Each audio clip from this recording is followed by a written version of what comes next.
Good afternoon, everyone. My name is Britta Marie Schallock, and I'm going to speak about the applicability of an accelerated test for long-term performance estimation of hydrophobic treatments. I will start by a very brief introduction into the corrosion in reinforced concrete. As we all know, steel which is in contact with alkaline concrete forms a passive layer on its surface that may break down either due to the penetration of chlorides or due to the carbonation of the concrete. This project is focused on the carbonation of concrete. Once initiation occurred, corrosion in reinforcement leads on one side to the degradation of the steel, leading to a reduction in cross-section, and on the other side to the formation of expensive corrosive products on the surface of the rebars that lead to cracking and spalling of the concrete cover. There are several preventative methods that may be applied in order to delay this process. One among them is the use of so-called surface coatings that are the subject of study of this project. Surface coatings are, as the name is already telling us, applied on the surface of the concrete, and their purpose is either to decrease the water absorption in the concrete and or to decrease the permeability of the concrete to aggressive species, and therefore slow down on one side the corrosion of the reinforcement and therefore extend the service life of the structure. There are 4 different types of coatings that you can see here. The one that is subject of study during this project are the so-called hydrophobic treatments. Hydrophobic treatments are based on silane or siloxanes. They are penetrating into the pores, which gives them the great advantage of being invisible with the naked eye, and they are modifying the contact angle between the liquid, in this case water, and the pore wall. And as we can see here in the bottom picture, then the concrete gets this type of water repellent effect. The problem, speaking about this type of coatings, is that they are relatively new, so there are not many long-term data present regarding the use of this type of product. And obviously, speaking about the long-term performance, this test would be quite time-consuming to carry out. So this project is focused on the evaluation whether an accelerated test procedure may predict the long-term behavior of a hydrophobic coating on carbonation-induced corrosion. In order to carry out this test, we have produced 2 concrete samples, as shown in the picture here. Both of them were composed by the same mixed design. And as you can see in the sections, 2 rebars were embedded, besides also other electrodes that allowed us to carry out electrochemical measurements. What is very important to say is also that the samples were initially carbonated in an accelerated carbonation chamber. So the test that was then carried out on propagation of carbonation-induced corrosion, because initiation has already occurred due to this accelerated exposure to the carbonation chamber. Then the coating, so the hydrophobic treatment, was applied on the surface of one of the 2 samples, while the other sample was kept uncoated in order to have a control group. Then the samples were exposed initially for 800 days to atmospheric conditions of Milano, and afterwards moved to accelerated exposure, which is achieved by introducing the samples into a chamber that applies in a more intense way by 48-hour cycles the same atmospheric agents that are present also in natural exposure. So we considered wet and dry cycles, ventilation, UV and infrared radiation.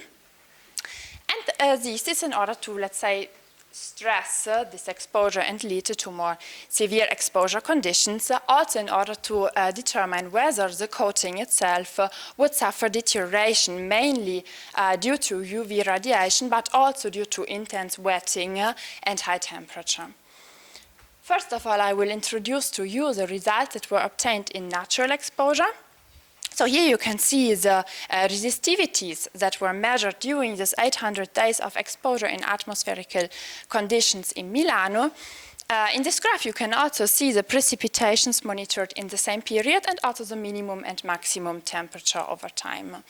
What we can see looking at the red points representing the measurement carried out in the uncoated specimen is how the resistivity was strongly influenced by the precipitations. So we have a drop in resistivity to values of around 1000 ohm per meters during especially rainy periods, and subsequently in periods that are more dry with less precipitations, we have the rise of resistivity to up to more or less 100,000 ohm per meters. If we compare this result with the red points that are the measurements carried out in the coated sample, we can see how the resistivities monitored for this sample were remaining always around 100,000 ohm per meters and were so not influenced by the precipitations of the same time. So we have a strong drying of the concrete related to the hydrophobic coating. Also, if we compare the corrosion rates that were measured in the same exposure, so during this 800 days of natural exposure, we can see how only in the case, again here in red, of the uncoated specimen, non-negligible corrosion rates were measured. So we have corrosion rates of more than 1 micrometer per year only in the case of the uncoated specimen, while also considering the measurement of corrosion rate, in the case of the hydrophobic coated specimen, the corrosion rate resulted more in a, let's say, in a negligible range, and also the potentials resulted more positive. So we can see how the hydrophobic coating, by keeping dry the concrete, also kept the propagation of corrosion in a negligible range. Afterwards, as I already told you, we moved the samples to accelerated exposure. So we used the chamber that you can see here that was constructed in order to apply these cycles of 48 hours composed by 2 hours of wetting, 4 hours of ventilation, 30 hours of infrared radiation, and 12 hours of UV radiation. And we can see here the monitoring of 300 hours of exposure of the uncoated specimen to these cycles.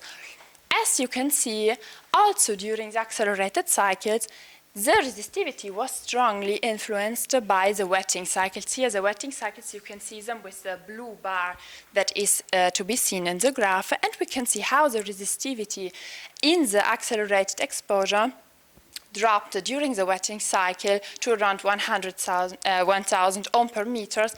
Also in this exposure, which coincides quite well with the result measured during the periods with stronger precipitations in natural exposure.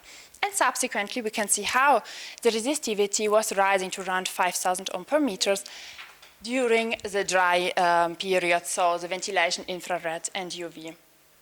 If we go to compare this result with the measurement, the monitoring of 300 hours that was carried out in the coated sample, we can see how the results also here resulted around 1 order of magnitude higher. So during all the cycles, also the wet cycles, we always have a resistivity of around 100,000 ohm per meter. So also during this more intense exposure of the cycle, we can see how the concrete is not wetted. The little drops that you can see during the wet period is not related to wetting, but it's related to the strong drop in temperature that you can see. So we have more or less 15 degrees Celsius during the wet cycle.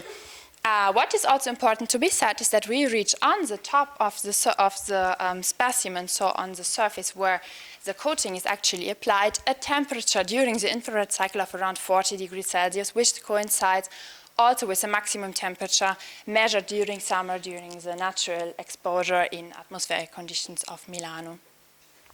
Comparing also here the corrosion rates measured during this exposure, so this is the data measured during 1 year of accelerated cycles, the test is actually still ongoing. We can see how also here, only in the case of the uncoated specimen, non-negligible corrosion rates were measured, while also here the black points resulted all in a range of negligible propagation of corrosion. So we can see how also in this accelerated cycles, the coating actually performs quite well. in keeping propagation of corrosion in a negligible range. So what we can also note is how the dispersion of the results, comparing this graph with the graph that I showed you before for the natural exposure, is lower. So we have a more controlled exposure achieved by this type of accelerated exposure. Comparing then also the average corrosion rates that were measured during both the different exposures, so natural and accelerated, we can see how, again, here's the red point, passing from the atmospheric exposure to the accelerated exposure. In the case of the uncoated specimen, we have an increase of the mean value of around a factor of 3. While this is not the case for the coated specimen, in which passing from atmospheric exposure to accelerated one, we have no increase in average corrosion rate. So actually, the acceleration of the test fulfill what we wanted to achieve. So we achieve a more severe exposure condition, but it was noted how even in this more severe condition for the coated specimen, no increase in propagation of corrosion was achieved. Concluding, we can say regarding the coating effect in general that propagation of corrosion occurred only in the uncoated sample in both natural and accelerated exposure. Comparing the natural with the accelerated exposure, we can see how the accelerated cycles, as we saw before, led to an increase in propagation of corrosion only in the uncoated specimen, but for the coated specimen, this effect was not found. Considering the long-term behavior of the coating, it was noted how no degradation of the coating occurred, so we had no propagation of corrosion in that sample, even after the accelerated exposure with elevated hours of UV light, high temperature, and also strong rainfall. So we can state that also in atmospheric conditions, this is not expected to be the case for, let's say, many years. In order to define, let's say, how many years would be many years, actually, we would need more data in order to find, let's say, a real correlation between the two exposures and find a prediction of service life of the coating. Thank you.